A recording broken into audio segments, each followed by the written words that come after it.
Jadilah kita maqam yang ketiga, pendengar setia. Muhibbat, tak mendengar, tak berkesempatan. Macam kita punya SM tadilah, Cik Suami kita tak berkesempatan, ada urusan penting, ada kes, dapat SMS yang dia bunuh ni di kawasan Cik kena pergi tengok, pergi tengok. Ingat, wahalah Reni subuh dan sampai subuh sama kita lah. Kena mengundurkan diri kerana dapat satu penugasan. Ada kes yang berlaku dalam kawasan jagaan dia kena pergi. Kerana datang balik rumah sarung uniform, terus tak bertanggung, terus pergi ke balai. Buat apa hal dia? Hari Cik dia ada orang mati dulu, dia ada orang mati kena bunuh, kena bakar. Budak perempuan usia 5 tahun tak bunyi dirah. Ni dia. Tapi muhibbat, dia cinta. Balik dia tanya ustaz adalah, saya tengok tadi ustaz ada bawa kamera semua, ustaz ada rakam tak ustaz? Ada buat CD ustaz? Ya, kalau tak buatlah. Kalau kata tak kita buat CD. Tapi insyaAllah kalau tak ada apa-apa, kita akan masukkan dalam YouTube rakaman boleh subuh pada pagi. Kita akan masukkan. Jadi tuan-tuan nanti boleh buka tengok dalam YouTube dan boleh download di sana, boleh buat turun di sana. Kalau CD sekarang tak semua orang yang berkemampuan. Cakap dia tak mampu RM5 satu CD, tak mampu, tapi tak berkemampuan. Maka kita masukkan ke dalam YouTube, boleh download di sana. Itu cerita dia sekarang. Dia cinta kepada ilmu. Apa-apa CD ceramah dia beli, CD Ustaz Kazim dia beli, CD Ustaz Zaiful dia beli, CD apa-apa Ustaz Datuk Ismail Kamu pun dia beli, Ustaz Syarhan Syafi'i atau Bibi pun dia beli. Pasal dia cinta kepada ilmu, maka dia beli. Itulah dia muhibbat. Dia tak berkesempatan, tak berpeluang, maka dia beli CD sebagai cintanya kepada ilmu. Wala takun khamisan, jangan jadi kamu jadi orang clever. Udahlah tak alim, udahlah tak mengaji, udahlah tak mendengar, udahlah tak cinta ilmu. Maka kata Nabi SAW, ditakuti kamu akan cilaka di dunia dan cilaka di akhirat. Yang ni kan kita tahu kan. Jadi yang ada buku boleh buka buku sekarang, maqam sudah agak tinggi, belum tinggi lagi. Yang belum ada buku tak apa. Bulan depan bawa, yang dah beli buku tinggal bawa bulan depan. Yang tak ada buku ada sedikit saya bawa. Sedikit tu pun limited juga tu, tak boleh nak buat semua. Sebab nanti pukul 9 ada kakak-kakak kita di Taman Seri Bidor tu pun ada tanya juga.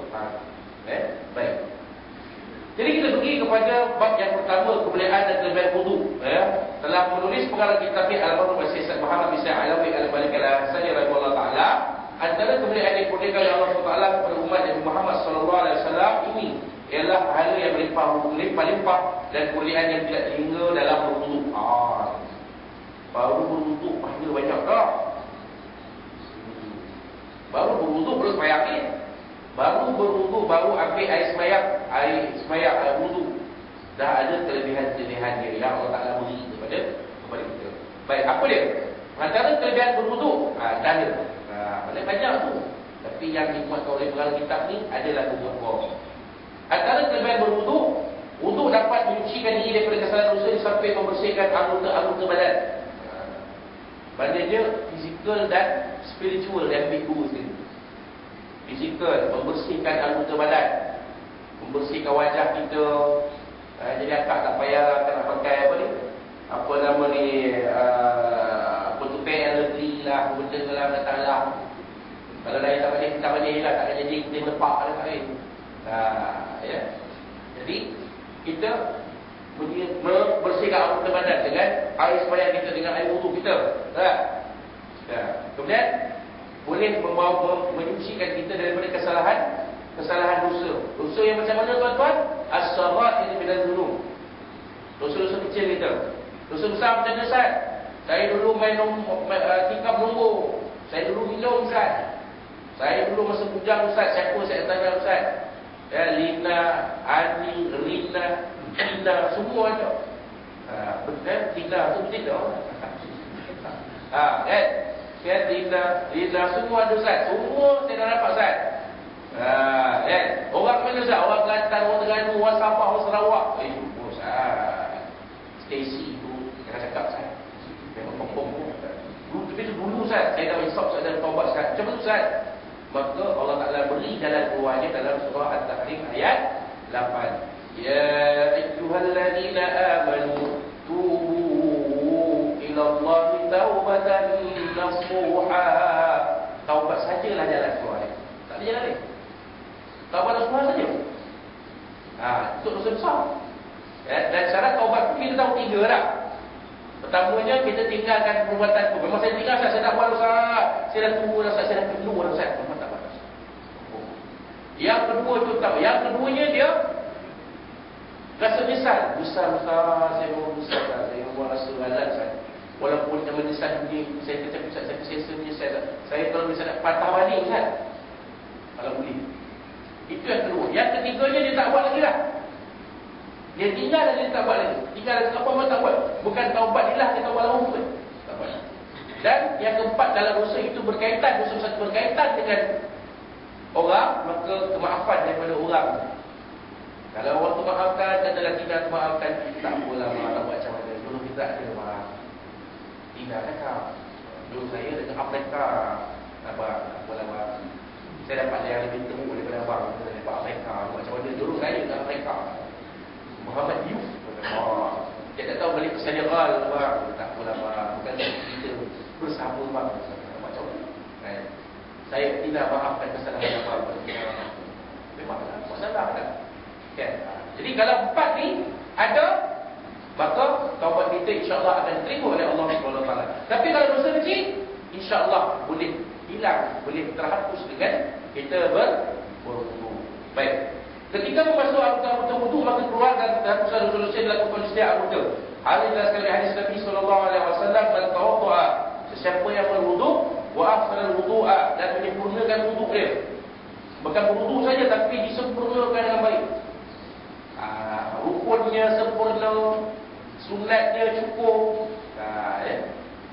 Kharajat khatayahu min jasadihi, maka keluar dosa-dosanya daripada jasadnya, daripada tubuh badannya, hatta takhruja min tahtari asfari. Keluar dari dosa-dosa itu daripada celah-celah jari. Allah.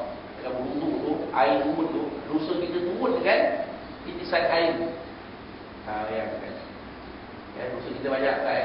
Dosa ahli musyrikat. Apa keluar kaum muslimin sama juga dosa ahli musyrikat kedai kopi. Rupanya mengumpat orang tadi, umpat orang dia je lah betul. Orang lain tak betul. Kan? Betul besar tak betul. PM tak betul. Aku betul ke? Tapi tak juga jadi macam besar, tak juga jadi PM.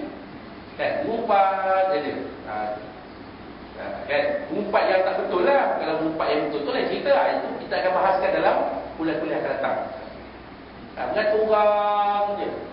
Saat itu kita baca kunut lain macam lah. Awak pula, dia dah baca kunut, lepas tu dia senyap, lepas tu baca kunut beli. Yang berhujung tu pula lain macam panglet-panglet pula bunyi. Ada pula pergi Suria, pula dah pun dia lupa. Ada pula dah Suria, pula mengarut betul saat sini. Dia datang dapat mengarut kan. Ini mesti mengarut dia. Tu dia. Cerita kedai-kedai kopi. Nak cerita sini, tak berani. Cerita kat kedai kopi tu buat hujung. Kat tepi jalan dia. Pergi sana. Cerita. Kan? Tak tahu cerita. Kalau tak tahu apa-apa, bertanya. Sebabnya yang saya baca hudud ada tambahan di hujung hudud nazilah. Sebab kita sekarang ni, umat Islam kita sekarang ni menghadapi keadaan-keadaan yang begitu sukar sekali. Kan? Macam kita umat Islam di Malaysia ni, alhamdulillah tak adalah kita ni diburu di mana-mana. Ya, kita boleh datang bersyukur, boleh beribadah dengan selesa. Ya, kita boleh, itu pun tak ramai yang baik. Ini ramai lah ni, alhamdulillah. Saya suka ramai macam ni, alhamdulillah. Tapi tak ramai pun saya tak marah. Ada saya mengajar surau 5 orang je. Sungguh. Perempuan lala ke? Tak ada. Gila. Yang datang lagi 5 orang. Tak apa, saya tak apa. Tak ada masalah. Kan? Sebab kita dijemput menyampaikan. Ada tu foto saya pun datang. Tu cerita 5 orang je. Kampung macam kita ni 5 orang. Tak cerita apa sekarang. Tapi kita tahu kan. Kan? Alhamdulillah. Di Malaysia ni keamanan tu masih terpelihara. Berkat usaha-usaha kawan kita daripada pasukan keselamatan, polis, tentera dan sebagainya. Tapi di negara-negara lain, Contoh yang tertinggi di Syria, ya, tiap hari berlaku pembunuhan umat Islam sampai 30 orang, 40 orang, 50 orang mati dibunuh tiap-tiap hari kak. Daripada semua orang, budak-budak pun mati dibunuh, orang perempuan pun mati dibunuh, orang tua-tua yang dah bongkok 4, bongkok 7, bongkok 1 yang pun mati kena bunuh. Apatah lagi pemuda-pemuda, belia-belia dan sebagainya. Sampai ke Syekh Dr. Yusuf Al-Qaradawi mengutuk pembunuhan bagaimana Islam di Syria sekarang. Dia tak berjalan. Mereka dibunuh oleh tentera-tentera kerajaan Bashar al-Assad. Jadi tuan-tuan jangan pandang tentera pemberontak jahat. Sekarang kita pandang tentera kerajaan Bashar al-Assad yang jahat. Sebab mereka membunuh umat Islam semua maunya. Tiap-tiap hari itu orang semua. Dalam Tuan Dr. Yusuf Al-Qaradawi menyebut 30 orang talakun, arba'un, warubama khamsun. Boleh jadi sampai 50 orang satu hari dibunuh oleh tentera kerajaan di Syria di bawah Bashar al-Assad dan keluarga Ali. Islam apa macam ni sampai bunuh rakyat? Seumpama membunuh nyamuk yang melekat di badan. Kita berdoa kepada Allah SWT, ya Allah pecahkan mereka ni. Jadikan mereka ni goyah sama mereka, bergaduh sama mereka, akhirnya mereka tumbang, akhirnya rakyat yang terbelah. Akhirnya Islam itu terpelihara. Kita tak tahu apa yang berlaku kepada ulama-ulama di sini sekarang. Asyir Dr. Wafa Az-Zuhairi yang mengarang kitab Tafsir Al-Munir, kita tak tahu apa cerita mereka sekarang. Dr. Said Ramadan Al-Buti yang menjadi tuan guru kepada beberapa